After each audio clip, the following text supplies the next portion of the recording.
Hello, I'm Congresswoman Chellie Pingree. Welcome to Girls' Day. I am so sorry that you are not together at the State House for Girls' Day this year, but I am pleased to know that 100 of Maine's best and brightest young women from across the state are virtually gathered for this important event. From York County to Aroostook, you represent a new generation of young leaders. I'm pleased to have a chance to speak with you and tell you a little more about my experience of serving in public office. I never thought I would run for office. I don't have what some people would say is a normal biography for a politician. I didn't go to law school. I didn't plan to be a politician when I was younger. And I wasn't a perfect student.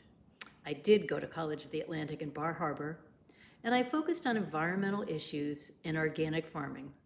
Not exactly the usual background for serving in Congress. I live on the tiny island of North Haven with only 400 people. When I first got involved with public service, I was busy running a farm and had a small business and raising my children. I had served in a few local offices, like the school board, and I loved it. One day I was approached by another woman who had bought vegetables at my farm, but she was also a state senator. She told me that they couldn't find anyone to run for an open seat for the Maine State Senate in Knox County, which is where I happen to live. She told me I should run. Well, at first I brushed it off, but for some reason I couldn't stop thinking about running for that position and representing my hometown in the State House. My daughter Hannah encouraged me to do it, so I took the leap. I won that election and stayed for 8 years, eventually becoming the State Senate Majority Leader. I was elected to the United States House of Representatives in 2008 as the first woman to represent Maine's 1st district in Congress. I'm proud to represent Maine and work on issues that we see in our state every day. I advocate for small business owners, farmers and fishermen. I promote Maine's artists and restaurants and work to protect our precious natural resources, our oceans and waters, trees and mountains, the things that make Maine, Maine. I've also helped to lead the fight against climate change, which is critically important for all of you. Politics is already a difficult job, but it is more challenging to be a woman in politics. Only 100 years ago, women won the right to vote when the 19th Amendment was ratified. I would not be in this position without the women who came before me and fought for the rights we all hold now. I am so inspired when I see young women getting involved in public service. Whether you're advocating for an issue you believe in, or thinking of running for office yourself, your voice is much needed.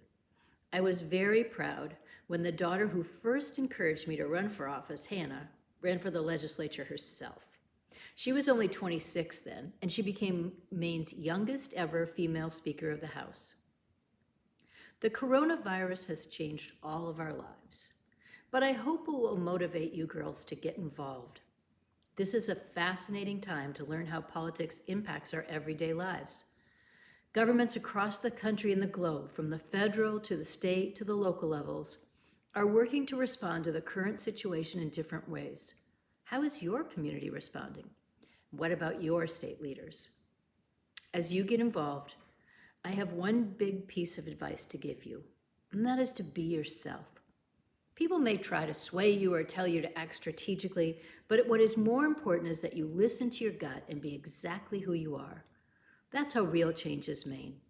Over the course of a little more than a year, Greta Thunberg, a 16-year-old from Stockholm, Sweden, went from being a solitary climate change protester to the leader of a worldwide youth movement.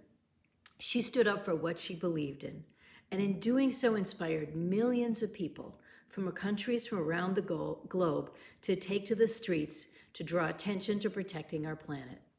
She's spoken at the UN, met with world leaders, and was Time Magazine's Person of the Year. Never, ever think that your voice does not matter. Whether serving in Congress or participating in today's virtual Girls' Day, we are all learning how to connect in new ways. I want you to know that I am so inspired by each of you and can't wait to see how you change our state and our nation for the better. Thank you for having me. and have fun today.